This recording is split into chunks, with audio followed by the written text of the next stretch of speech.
anterior, hablando sobre la afiliación del enfermo, ¿verdad? El nombre, apellido, edad, sexo, raza, profesión, procedencia, remisión, fecha de ingreso, etcétera. Todos esos detalles que tenemos que ir llenando en una hoja que ya está previamente impresa. Generalmente los hospitales o sanatorios ya lo tienen así preparado.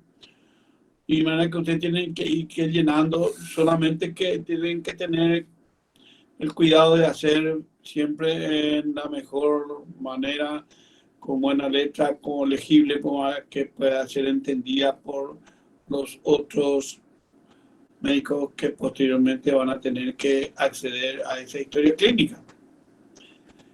Y después de dar todos estos pequeños datos de la afiliación del enfermo, y que ya habíamos explicado la importancia de por qué cada uno de ellos, de la edad, la raza, el sexo, etcétera, venía ya la pregunta siguiente: ¿cuál es el motivo de consulta? El por qué viene junto a vos ese paciente enfermo o usuario o cliente, como quiera llamar.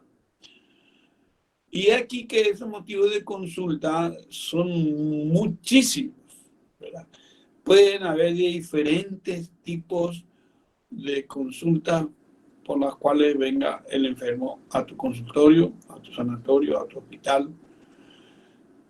Y es aquí que ustedes tienen que tomarle la palabra tal cual ellos le dicen, ¿verdad? A veces, por supuesto, que van a tener que poner con términos ya más apropiados para asentar ese motivo de consulta en la historia clínica. Así es como vamos a ver nosotros que en el paraguayo, sobre todo, varón, por esa cierta idiosincrasia que tiene, ¿verdad? Muy estoico, es muy frecuente que él aguante mucho, hasta inclusive el síntoma dolor. Pero llegará un momento en que ese dolor, por más leve, por más como dicen a veces en guaraní, o sea, un dolor tipo pesadez, tipo leve, ya no tolera o se acentúa. Y es ahí cuando ya requieren la consulta con un profesional. Inclusive a veces primero van a un médico ñaná o a lo que le dice por ahí el vecino, se automedican, que es lo más frecuente, y ustedes saben muy bien, van a ver en farmacología que es una práctica muy frecuente entre nuestra gente, la automedicación, ¿verdad? La automedicación que a veces está bien. Por ejemplo, toman un analgésico si le duele para calmar o minimizar, mitigar un poco su dolor, ya sea dolor de cabeza, su cefalea, ¿verdad? O cualquier otro dolor. O a veces también hacen la toma de un antibiótico ante cualquier cuadro febril. Y ahí sí que ya es un poco una automedicación mala, diríamos, porque a veces el antibiótico no es el apropiado para el germen que le está afectando, y o está tomando en una dosis que es excesiva, que le puede hacer un daño tóxico para el hígado, para el riñón, y o una dosis mínima que no es la suficiente para poder curarlo, y por ende desprestigia al antibiótico en ese sentido. De manera que no toman la dosis óptima, ideal, adecuada. Solamente eso el médico es quien se lo podrá dar. Y para ello es que únicamente tienen que venir a la consulta, ¿no? En fin, el dolor es uno de los motivos de consulta. Y ante ese dolor, nosotros, como van a ver ustedes en semiología, tenemos que hacer lo que se llama la semiología del dolor, que implica la aparición, si fue una aparición brusca o progresiva, lenta, el tipo de dolor, si es punzante, quemante, urente, opresivo, etcétera, etcétera. La intensidad, y esa es una cuestión muy subjetiva, de manera que cada sujeto va a valorar su intensidad de acuerdo a múltiples factores, sobre todo el grado a nivel cultural. Aquella persona más ilustrada es, por supuesto, más, o vamos a decir una palabra más, se queja, más magnifica su dolor que aquel individuo del campo rural estoico que aguanta a veces y dice, no, aguanto bien, no, puedo seguir trabajando, puedo seguir así, puedo aguantar, etcétera, etcétera. ¿Verdad? Entonces tenemos aparición, tipo, intensidad, localización, ¿dónde está el dolor? Hay que ver la zona anatómica donde duele para de acuerdo a eso la anatomía o decir, le duele en el hipocondrio derecho y ahí probablemente está un hígado dañado o le duele la fosa lumbar izquierda, puede ser un problema renal, ¿verdad? O le duele en la fosa ilíaca derecha, es una apendicitis, a lo mejor si cursa con fiebre, vómito, etcétera. En fin, en un cuadro ya, yo no me quiero extender mucho, ya eso corresponderá en su capítulo a la clínica quirúrgica, a la patología quirúrgica. Bueno, entonces tenemos la aparición, tiempo, intensidad, localización, irradiación, si el dolor se irradia y hacia dónde se irradia. Es así como, por ejemplo, que los dolores de isquemia coronaria, llámese angina de pecho, con sus diferentes variedades, o un infarto agudo de miocardio, puede irradiarse hacia la cara interna del brazo izquierdo y antebrazo izquierdo, o hacia la región lateral izquierda del cuello, o hacia la espalda, hacia el omóplato del lado izquierdo, y por qué no a veces inclusive hacia el lado derecho, pero generalmente hacia la izquierda. Entonces, por ese tipo de dolor, que en este caso va a ser de aparición brusca, y opresiva, intenso, vos le decís al enfermo que califique su dolor de una escala de 1 al 10, y si te dice que es 8 o 9, quiere decir que es un dolor intenso. En cambio, si te dice que es un dolor que él le califica de un puntaje de 5 o 4, es un dolor moderado, vamos a decir, ¿no? En fin, entonces la intensidad, la localización, ya te dije, por ejemplo, hay precordio en la región ahí donde asienta el corazón, ¿no? La intensidad, la irradiación, ya le dije, y el hecho de que si se acompaña de otros síntomas, ¿verdad? Por vía refleja, por ejemplo, un dolor a veces de un cólico renal, ¿verdad? Por una litiasis puede dar como síntomas agregados reflejos, náuseas, vómito, meteorismo, o sea, ya a nivel de otra esfera, a nivel del aparato digestivo, pero son síntomas agregados, ¿verdad? Que hay que preguntar a veces. En fin, pero luego hay muchísimas otras causas por las cuales puede venir a consultar. Puede venir por fiebre y ahí van a tener que hacer usted la clasificación de si es leve, moderada o alta, si es continua, remitente, intermitente, recurrente, etcétera, etcétera. ¿Verdad? En fin, otro motivo de consulta relativamente frecuente, tenemos una masa o tumor, ¿verdad?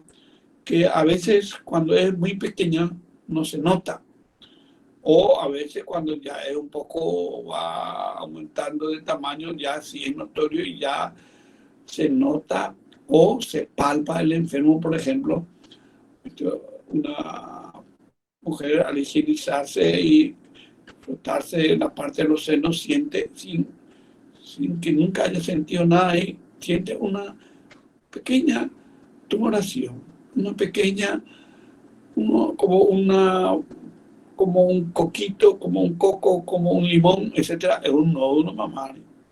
Ya es entonces una masa o tumorcito que puede verse en tumor más grande, más voluminoso. Y así en cada órgano podemos encontrar, o en cada región anatómica, diferentes masas que ocupan espacio. Y ustedes saben muy bien que por ley física, dos cuerpos no pueden ocupar el mismo lugar en el espacio. ¿Qué va a hacer? Le va a desplazar al otro. Es así como, por ejemplo, una masa a nivel abdominal, vamos a suponer un hígado grande o un vaso grande, puede comprimir a las estructuras vecinas, por ejemplo, a las asas del intestino delgado, y por supuesto ahí ya va a dar síntomas digestivos. Se va a estar ya el individuo aventando, ya va a tener estreñimiento o puede tener dispepsia, o sea, algún trastorno ya alusivo a la esfera digestiva, pero por el efecto de la masa que le está comprimiendo. Y en ese caso tenemos que estudiar también semiológicamente esa masa o tumor en cuanto a su consistencia, si es sólida, si es blanda, si es renitente, o sea, líquido a tensión, la sensibilidad, si duele o no duele. También vamos a observar si tiene o no tiene calor local, temperatura. Vamos a observar qué forma tiene, una forma a veces rectangular, ovalada, ¿verdad? O vamos a ver también el tamaño aproximado, que luego podemos medirlo con una cinta métrica. ¿Ven? Como interesa todo, ver también si es fijo esa tumoración, está adherido a los planos profundos o es móvil. ¿Eh? O, por ejemplo, vamos a ver también si es que tiene latido o no. Si tiene latido, una masa a nivel, por ejemplo, de la axila, puede ser un aneurisma en la arteria axilar. O una masa un poco grande, voluminosa, que a nivel del epigastrio o periumbilical ahí sentimos y que tiene latido, late con cada pulsación, vemos que tiene un latido, puede ser un aneurisma en la aorta.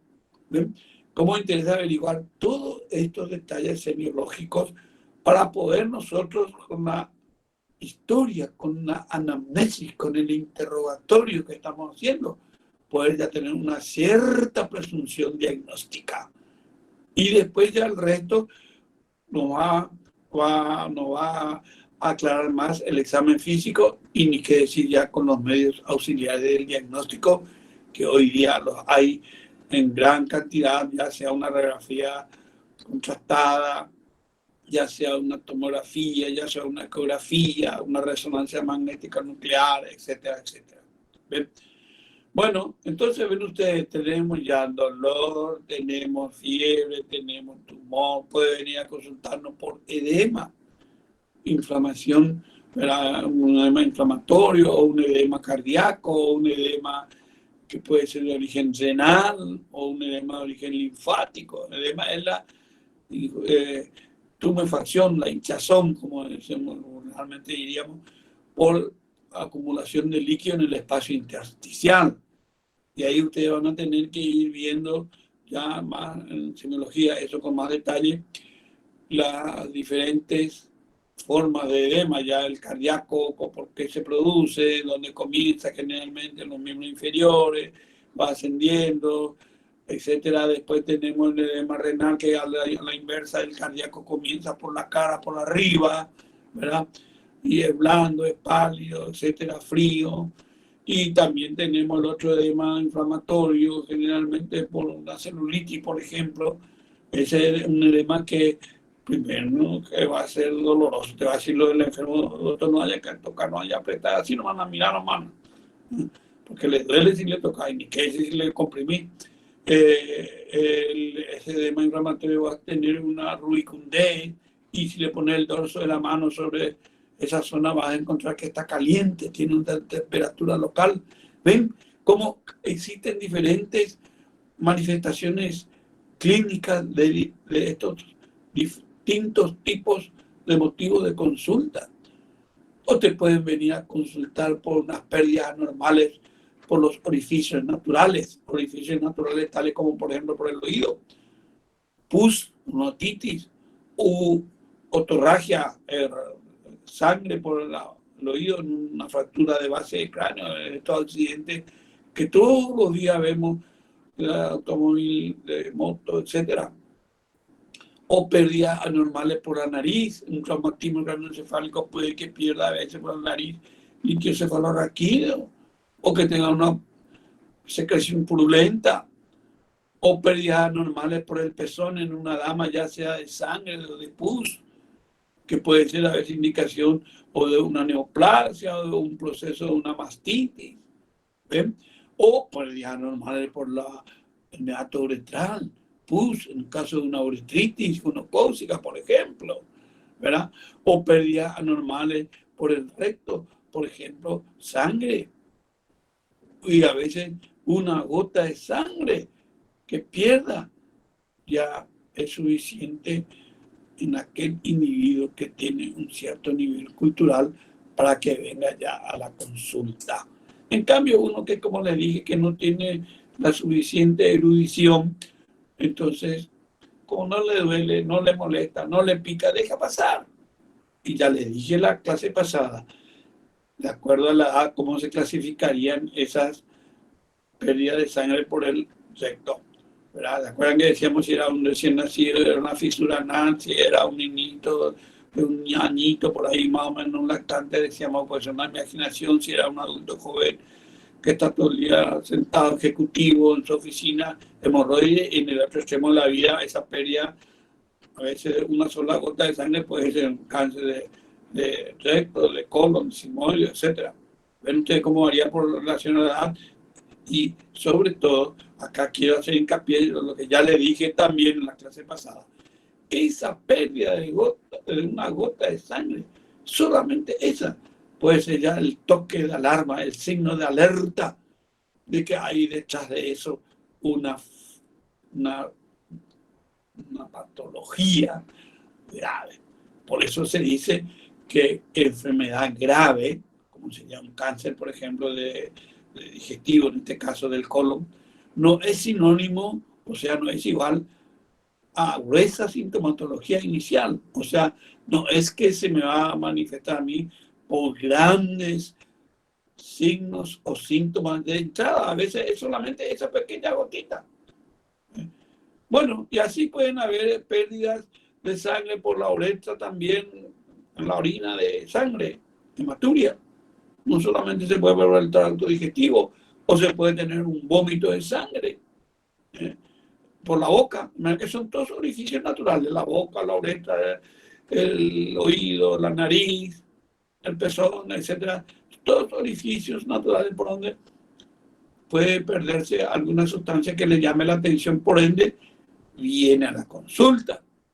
Bueno, podemos ir citando muchísimos otros motivos de consulta. Por ejemplo, a veces en la piel, ¿verdad? Los dermatólogos van a encontrar las llamadas lesiones de la piel primarias y otras secundarias a estas primarias. Entre las primarias tenemos la mácula de cualquier cambio de coloración en la piel. Por ejemplo, una pequeña coloración rojiza o varias, como una erupción en el sarampión, en una mácula. O cambio de coloración puede ser porque una ictericia, una coloración amarillenta de piel y mucosa. Y esa ictericia, yo sé, van a ver oportunamente al estudiar ahora la parte de patología quirúrgica y también en la parte de medicina interna, en el árbol hepatobiliar. Puede ser de causa prehepática en las anemias hemolíticas o por una causa hepática, o sea que el propio órgano hígado afectado, una hepatitis o un cáncer o una cirrosis. O a veces la causa de esa ictericia, esa coloración amarillenta de piel y mucosa es por un problema obstructivo de las vías biliares. Especialmente, vamos a citar lo más frecuente tal vez, un cálculo en la vesícula, en el cístico, en el colédoco. O a veces puede ser en la parte terminal del colédoco, ahí en donde sale en el duodeno, ahí está el páncreas, la cabeza del páncreas prácticamente rodeándole y un tumor de cabeza de páncreas. Puede ser a veces que esté obstruyendo la salida de la bilis y entonces se vuelve ictérico el enfermo, ¿verdad? Inclusive vamos a tener nosotros ahí que va a haber una vesícula biliar palpable más la ictericia, pero esa vesícula palpable es indolora. Vesícula palpable, indolora, más ictericia, es igual a un síndrome llamado síndrome o signo de Courvoisier-Terrier. ¿Ven? Cómo a veces tenemos que ir encontrando nosotros. Nosotros encontramos que está todo amarillento, nosotros encontramos que está con esa vesícula palpable. Y él lo que nos cuenta es que sí, de vez en cuando parece que me cae mal tal o cual comida, una cierta dispepsia. Pero la realidad es que nosotros al examinar le encontramos ese signo de Courvoisier-Terrier, lo cual nos indica prácticamente que estamos ante un nido de cabeza de páncreas que está obstruyendo la salida del colédoco ahí en el tubo digestivo, en el intestino delgado. Bueno, así podemos tener otras lesiones en la piel, la pápula, es una pequeña sobreelevación de hasta 5 milímetros de diámetro, por ejemplo, sería una pequeña verruguita. Cuando esta pequeña sobreelevación sobrepasa los 5 milímetros se llama ya nódulo, sería, por ejemplo, un ganglio pequeño, que puede tener 1 centímetro, 2 centímetros de tamaño, o a veces es mucho mayor ya el tamaño, ¿no? Entonces tenemos mácula, pápula, nódulo, vesículas, pueden ser lesiones como una gota de rocío, una vesiculita, una ampollita chiquitita con un contenido acuoso, seroso, que si se rompe y se infecta se llama pústula, ¿verdad? O cuando esa vesiculita, que es hasta un 5 milímetros de diámetro, su tamaño sobrepasa eso y llega a ser más de 1 centímetro o más del tamaño de esa colección ahí, se va a llamar ampolla, ¿verdad? Y otra lesión primaria, por la cual suele acudir muy frecuentemente, porque a eso le molesta, es una pequeña sobreelevación como si fuese un nodulito, pero que tiene el sello característico de que le pica. Y le pica mucho. Eso se llama roncha, ¿verdad? Ante una ingestión de algún alimento o algún fármaco o algún contacto con algún agente externo, un tóxico, lo que sea, un cáustico, y en fin, le da esa reacción secundaria en la piel. Y luego están las lesiones secundarias, estas primarias, por ejemplo, las escoriaciones, las cicatrices, las úlceras, que es una pérdida de sustancia, ¿verdad?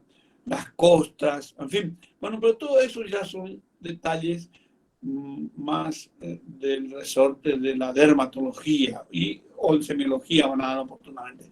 Pero lo que les quiero nomás significar con esto y que se den cuenta ustedes cómo son múltiples los motivos de consulta por los cuales pueden venir el enfermo.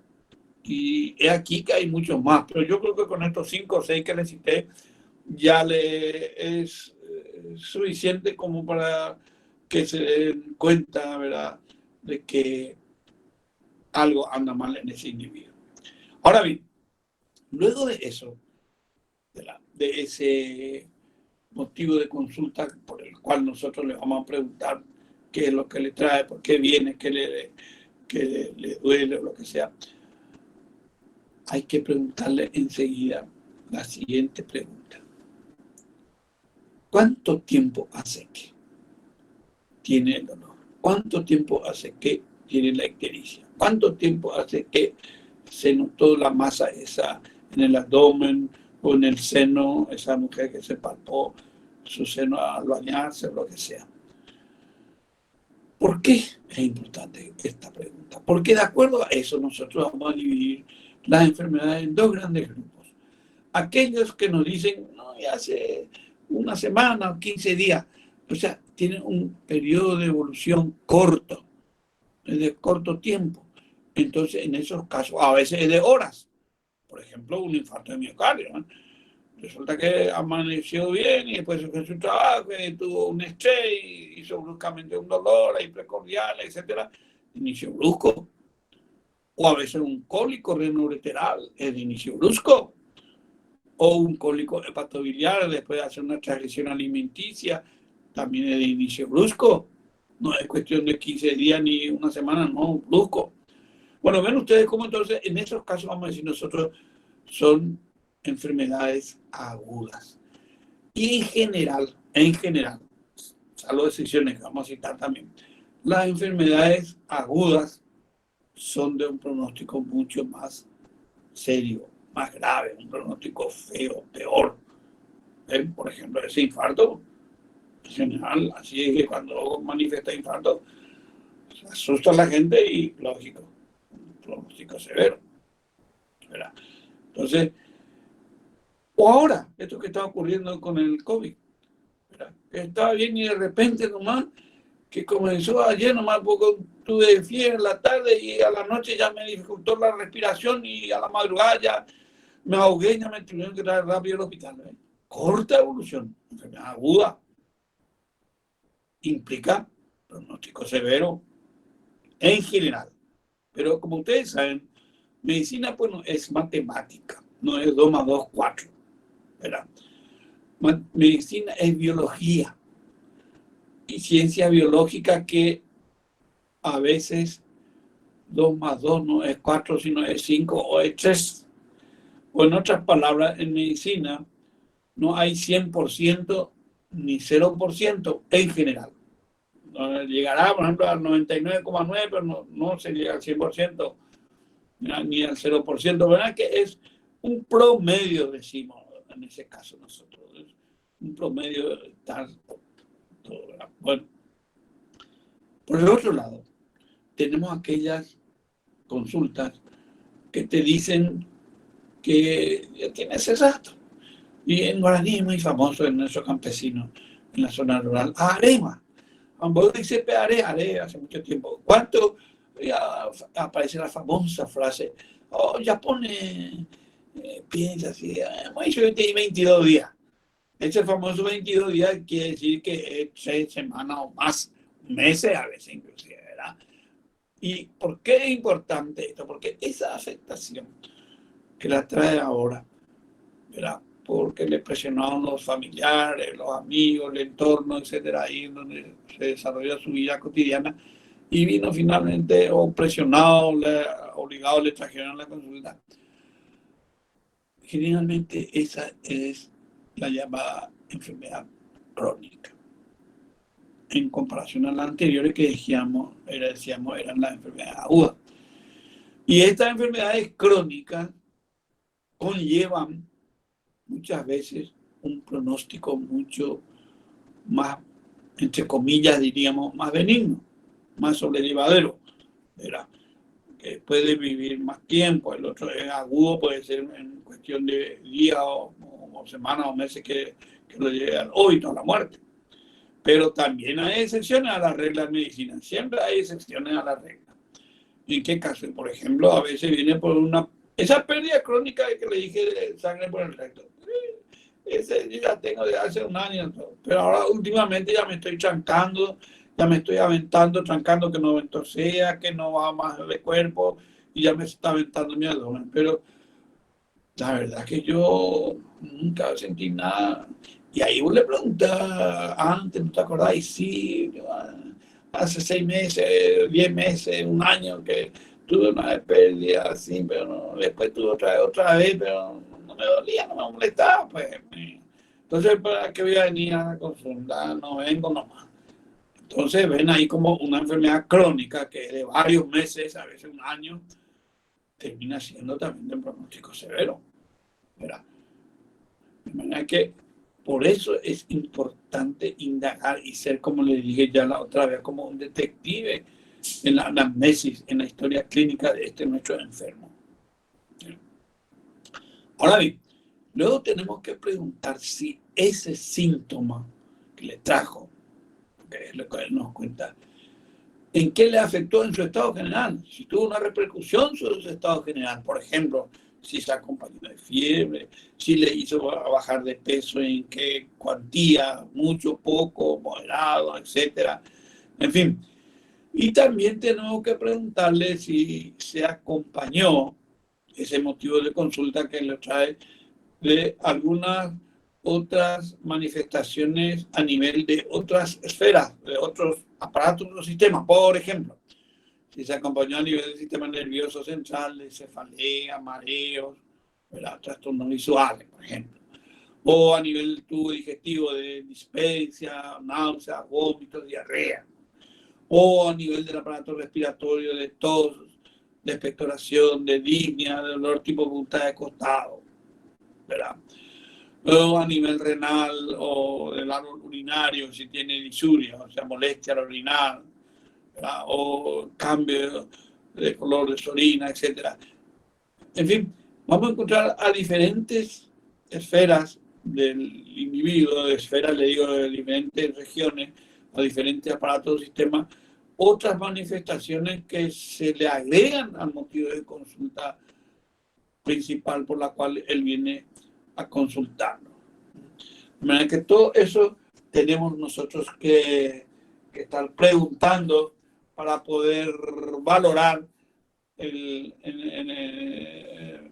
la cuantía de lo que este señor está sufriendo, lo que está padeciendo, y poder darle un pronóstico que ya decíamos la otra vez, era el poder decirle en función a los síntomas o signos que encontramos al examinarlo si va a tener una evolución buena o mala, porque eso es lo que te va a preguntar. De entrada te va a preguntar lo de eso. Si es grave lo que tiene o no es grave. Entonces, si no te pregunta, él te va a preguntar el entorno familiar. De manera que ven ustedes cómo todas esas preguntas hay que hacerlas. Ahora bien, como decíamos nosotros, para un buen diagnóstico o presunción diagnóstica, nosotros tendríamos que hacer un trato bueno, correcto, con cariño, con paciencia a nuestro enfermo, ¿verdad? Y ganarnos con ello la confianza de él. Y una vez que nos ganamos la confianza, ya le dije, nos va a contar todo, cosa que a nadie otra persona le ha contado. Entonces, una vez que nos ganamos esa confianza, vamos a tener que ir procediendo en los siguientes pasos semiológicos. Pero, ojo, nunca hay que hacer un interrogatorio muy dirigido, ya les dije también. Porque o si no, ustedes van a llevar un diagnóstico hacia donde ustedes quieran. ¿Qué quiere decir un diagnóstico muy dirigido? Y el hecho de, tuviste fiebre, ¿verdad? ¿Verdad que tuviste? Mira, le estás acosándolo. Entonces el tipo ahí o la mujer, etcétera, va a tener miedo de contradecirte si le digo que no, se va a enojar o va a empeorar con mi diagnóstico. Y voy a darle gusto. Sí, tú, doctor, así como voy a decir. Y no tuviste vómito, ¿verdad? ¿Verdad que no tuviste? Y le insistí. Ese es un interrogatorio muy dirigido. Entonces, ese tipo de interrogatorio no hay que hacer. Hay que dejar que el enfermo hable, que él te cuente, y de vez en cuando vos lo que le tenés que es direccionar un poco nomás, que no se salga mucho del libreto ese por el cual él viene a consultar. Pero eso sí, a veces le tenés que preguntar en forma dirigida, y no tuviste tal cosa, por ejemplo, si vamos a suponer una afectación digestiva, ¿verdad? Te va a decir que tuvo dispepsia y tuvo ir a ir así para allá todo glu, y eso nomás. Y él se olvida a veces de contarte que tuvo, por ejemplo, una o dos veces unas deposiciones un poco blanduzcas o líquidas llamadas diarrea. Entonces ahí vos le preguntas, porque si no tuvo eso, esa diarrea, ¿verdad? Es un dato negativo de valor que tiene mucho valor como si fuese positivo para vos. O sea que los signos negativos a veces son de mucha importancia, son de valor también. Y nos quedamos solamente con que tuvo la dispepsia, y que esa dispepsia fue por una transgresión a la alimentaria, comió en exceso o algo que no le venía bien, por ejemplo, en las mujeres que tienen un problema de colecistopatía por vesícula con cálculo, no toleran mucho los alimentos fritos o las grasas, etc. Entonces, es así como nosotros vamos a ir haciendo esta nuestra historia clínica. Bueno, luego ya tenemos que tener en cuenta los antecedentes patológicos personales. ¿Ya? Preguntarle si ya no tuvo por ejemplo, ya que estamos hablando de este cuadro de digestivo, si no tuvo antiguamente hepatitis, por ejemplo, y que como secuela de esa hepatitis quedó una cierta dispepsia, un cierto trastorno ya en la digestión de ciertos alimentos grasos, ¿verdad?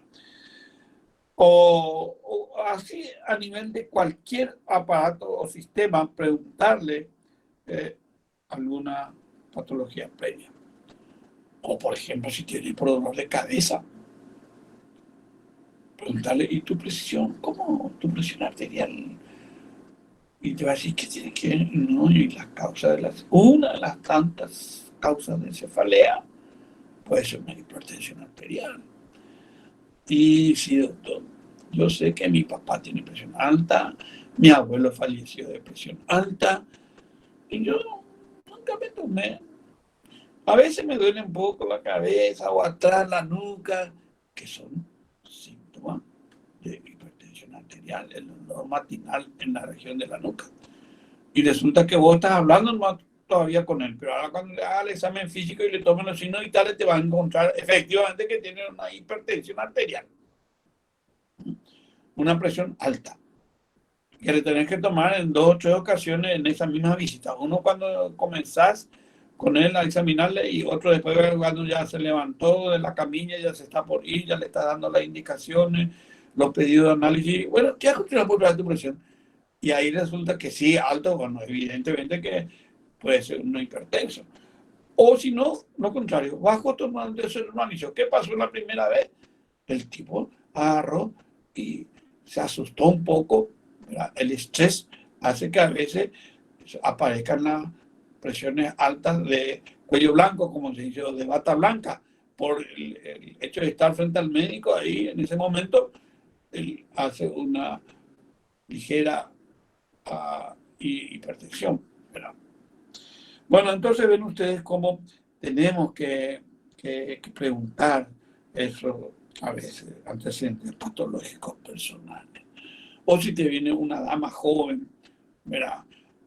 Chica que dice que tiene, parece que de vez en cuando, así de hace varios meses, tengo, parece que sobre todo a la noche, un poco de fiebre, pero no alta, un poquitito, me parece que está caliente mi cuerpo y lo que noto es que al día siguiente cuando me despierto mi almohada llena, mi pelo, se le cae mucho el pelo.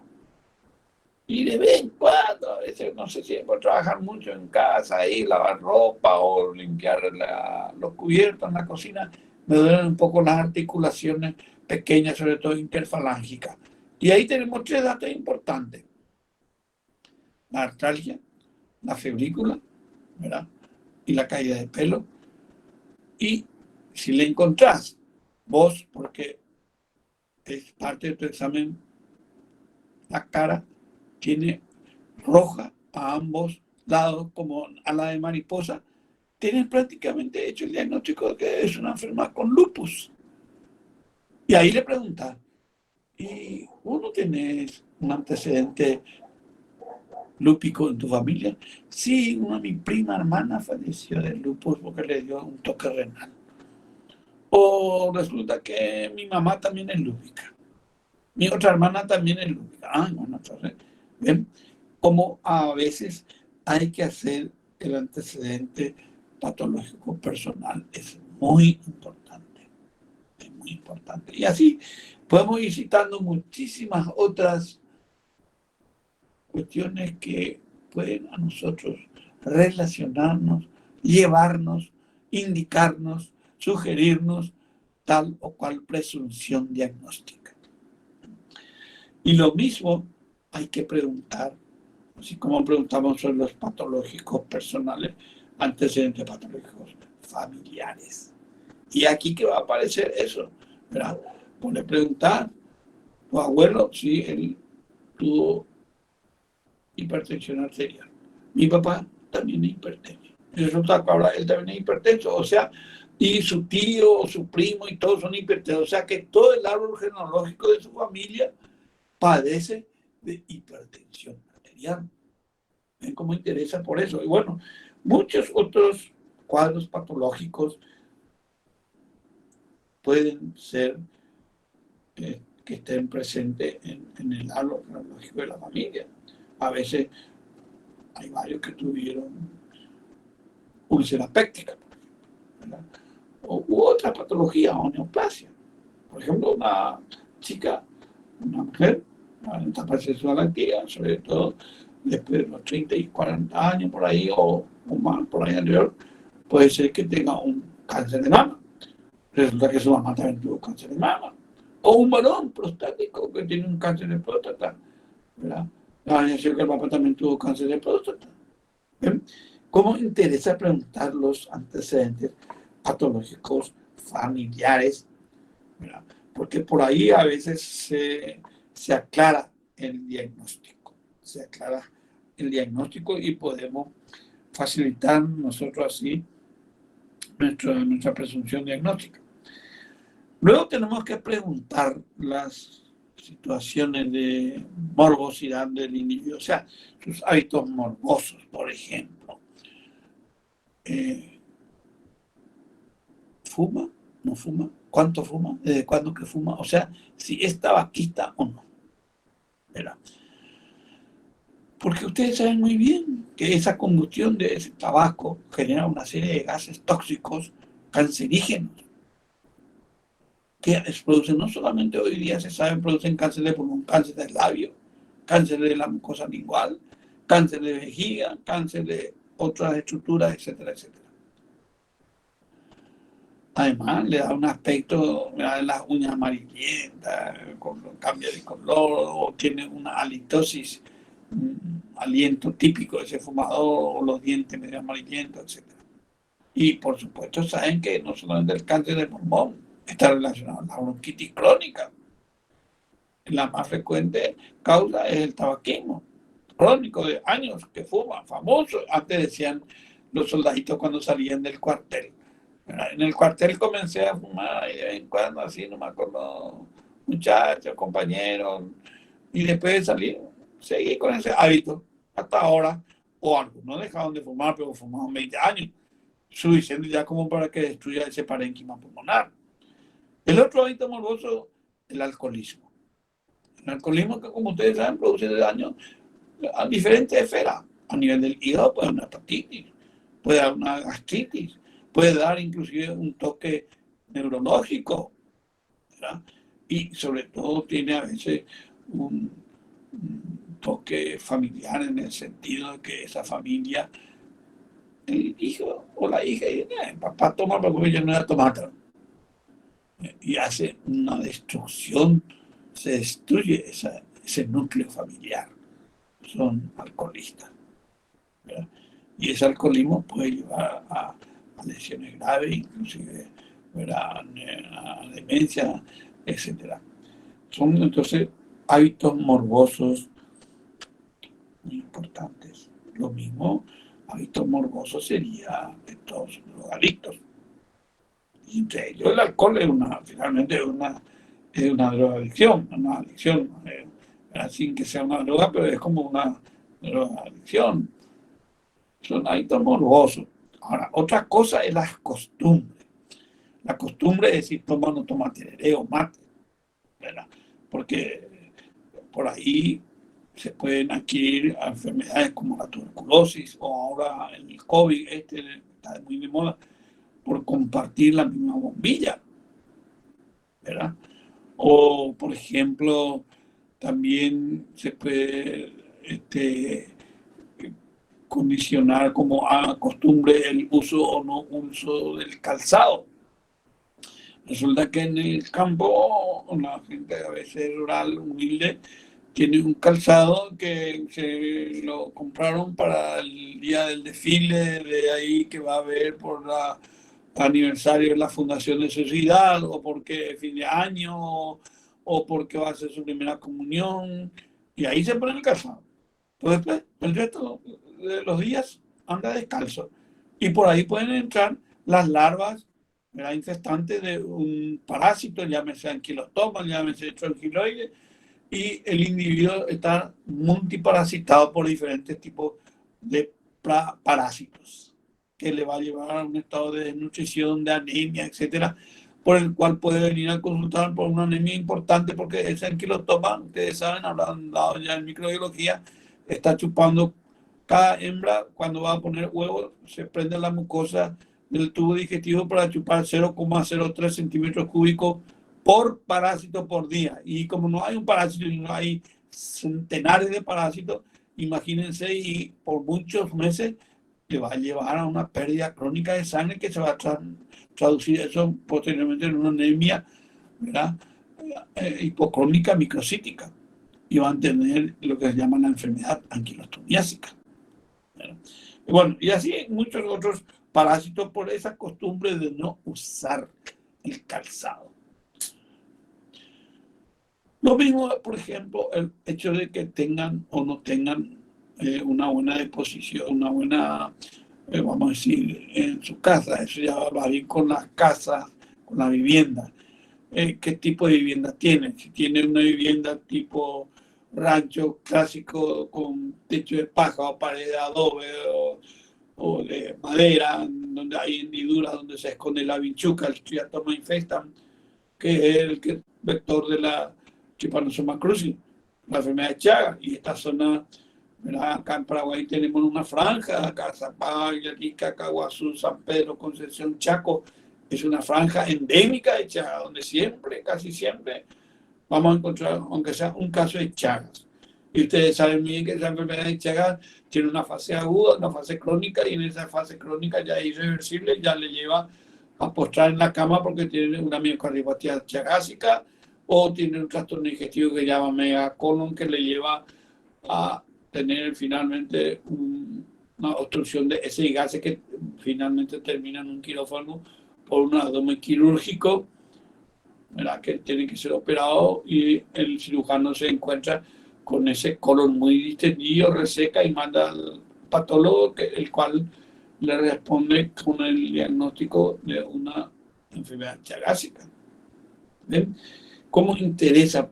Y de ahí viene ese otro aforismo acá para estas dos últimas cuestiones que les comenté. Uno, la enfermedad de Chagas es la enfermedad del rancho malo, así como la enfermedad anquilostomiásica es la enfermedad del pie descalzo. ¿Ven? Dos situaciones muy ilustrativas para recordar, para evocar un poco por qué interesa preguntarle esto, si usa o no usa el calzado, si tiene un rancho más o menos adecuado. No les digo que tenga con piso de cerámica, que tenga con blindes, que tenga con aparato acondicionado, de aire acondicionado, etc. Pero por lo menos que sea de cerámica, que sea revocado, que no haya hendidura, que tenga un techo aunque sea de zinc o lo que sea, pero no con techo de paja, no de adobe, donde la vinchuca encuentra su hábitat ideal para esconderse durante el día, porque son de hábitos nocturnos. A la noche es lo que salen para picar, ¿verdad? Y son hematófagos y se alimentan de la sangre humana, ¿verdad? Entonces, en ese rancho, o vamos a decir, en ese tipo de vivienda, también hay que preguntar otros detalles. Por ejemplo, ¿tienen agua potable o no? No, tomamos de un pozo. Resulta que el pozo está ahí casi pegado al baño, y eso puede estar contaminado, esa agua.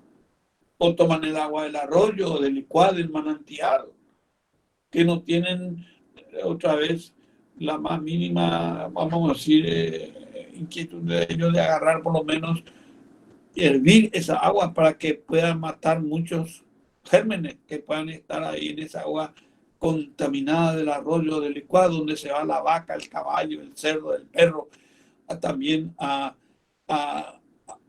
beber, y de paso ahí defecan u orinan y contaminan esa agua, y llevan ellos así en balde al Cambucí, ¿verdad? Y así nomás ingieren, o sea, no es una agua potable. Y ustedes saben, van a ver que existen muchísimas patologías del tracto digestivo, sobre todo, que pueden manifestarse, ¿verdad?, debido a la ingestión de agua no potable. Agua no potable. Y bueno, si tienen o no tienen, por ejemplo, en el interior, muchísimas compañías sobre todo, y a veces ciudades también, no tienen una red cloacal. Pero ahí tienen el famoso pozo ciego nomás. Entonces, muchas de estas enfermedades vamos a ver nosotros que vamos a seguir teniendo, porque somos países pobres, subdesarrollados, que todavía no contamos con todas estas, ¿verdad? Estos avances, vamos a decir, que en otras latitudes ya no se ven, se estudian en la historia de la medicina, esto de parasitismo y compañía, ¿no? Por eso es que tenemos que ser a veces muy celosos en el sentido, yo le digo, de preguntar, a costa de a veces ser cargoso y cargoso, que ella le molesta que le pregunte tantas cosas, para qué tanto detalle, que eso no tiene nada que ver con mi enfermedad ni nada. Y entonces ustedes tienen que tener esa paciencia y explicarle por qué le hacen esa pregunta. ¿En base a qué? Y ahí, sí, tú tienes razón, te van a dar la razón, ¿verdad? Bueno, entonces nosotros es así como tenemos que ir de a poco llegando a tratar de hacer una presunción diagnóstica. Y para llegar a un diagnóstico correcto tenemos que hacer 4 etapas. Primero, hacer un síndrome. O sea, construir en base a los síntomas que nos dicen, los signos que nosotros encontramos, un síndrome, ya sea febril, ictérico, tumoral o lo que sea. Luego tenemos que hacer la localización. Está localizado en la esfera digestiva, está localizado en la esfera cardíaca, un infarto, lo que sea. Luego tenemos que hacer el diagnóstico de la naturaleza. Por ejemplo, si hablamos nosotros de un meningioma, meninge es la cerosa que cubre el sistema nervioso central, ya sea a nivel de la médula espinal o dentro del cráneo, el encéfalo. Entonces puede haber un tumor de esa cerosa llamada meningioma. O a veces puede haber una inflamación. Entonces en ese caso se llama meningitis. ¿Ven? Como eso constituye lo que llaman la naturaleza del proceso, ¿verdad?, por el cual viene él a la consulta. Y en cuarto lugar dejamos el diagnóstico etiológico, o sea, la causa. Ahí ya nos vamos a valer de los llamados medios auxiliares del diagnóstico, que vamos a ver en otra oportunidad. Pueden ser múltiples, de los cuales nos valemos hoy día para aseverar nuestro diagnóstico o confirmar, porque estamos en la duda. Pero hoy día el médico está muy acosado por los grandes progresos que hubieron en la humanidad, y ni qué decir en biología y en particular en medicina. Y entonces a veces los jóvenes hoy día, yo me doy cuenta que quieren lanzarse mucho a eso nomás, ya a la tecnología, y descuidan la clínica, que es la madre de la medicina, y dejan al enfermo ahí arrinconado en la sala, ahí dejando de lado y mirando solamente ya las placas, los informes de electrocardiograma, ecocardiografía, tomografía, y lo más importante, cuál es su material de trabajo, el enfermo dejándolo ahí de lado, prácticamente como un viajero solitario, ¿verdad? Que, como les repito, ya no solamente por sus dolores físicos, sino que inclusive por sus molestias, que a veces son mucho más profundas. ¿Cuál es la parte afectiva, sentimental, que ya hasta sus propios parientes le han dejado de lado? Entonces, por eso es que viene junto a ti, médico, que te encuentra con la bata blanca y se encuentra como si fuese una gran esperanza y te va a confiar, pero tienes que tratarlo con cariño, con afecto, con paciencia, con comprensión, porque si te encuentras que estás también vos nervioso y tal, es decir, nomás le atender al apurado, se va a dar cuenta, no, a este no le interesa mi situación, mi enfermedad, voy a buscarme más otro, y te va a dejar. Bueno, y así, chicos, es como vamos a ir llegando nosotros luego a los otros pasos para poder llegar a un buen diagnóstico. Pero con esto ustedes a grosso modo ya tienen, entonces, cómo se hace una historia clínica mayor, cómo comienza con la afiliación, la anamnesis, el interrogatorio, preguntando patológicos personales, familiares, los cuadros morbosos, la vivienda, etcétera, etcétera. No sé si hay alguna pregunta, si está claro.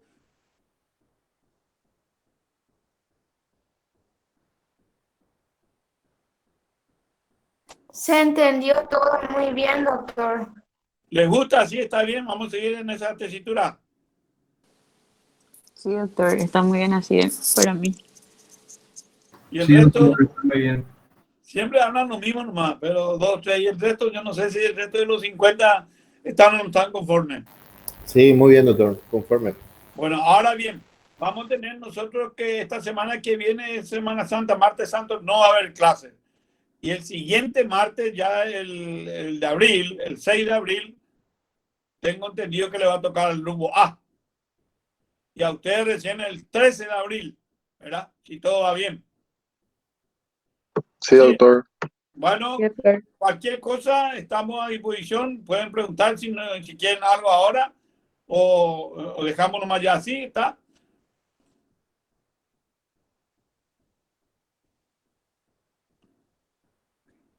Ok, entonces nos vemos, si Dios quiere, el martes 13 de abril. Gracias, Bueno, doctor. doctor. Gracias. Feliz Pascua. Sí, doctor, gracias. Bueno, gracias, hasta luego. Bueno, si se pueden quedar un momento, voy a llamar la lista, sección B, rapidito. Verónica Benítez, Presente, Susi. Sadán Echeverría, Presente. Liz Fernández, Presente, Susi. Heidi Gamarra, Presente, Susi. Patricia Garcete, Presente, Susi. Jiménez Marina, Gloria Jiménez, Presente, Susi. Joana Jiménez, Presente, Susi. Gloria Jiménez, Elías Giret, Cristian Guillem, Presente, Susi. Natalia Gómez, Presente, Susi. Gustavo González, Liz González, Cecilia González, Presente, Susi. Berta Hermosa, Presente. Jessica Infram, Presente, Susi. Karen Fernando Mareco, Presente, Susi. Viviana Marecos, Presente, Susi.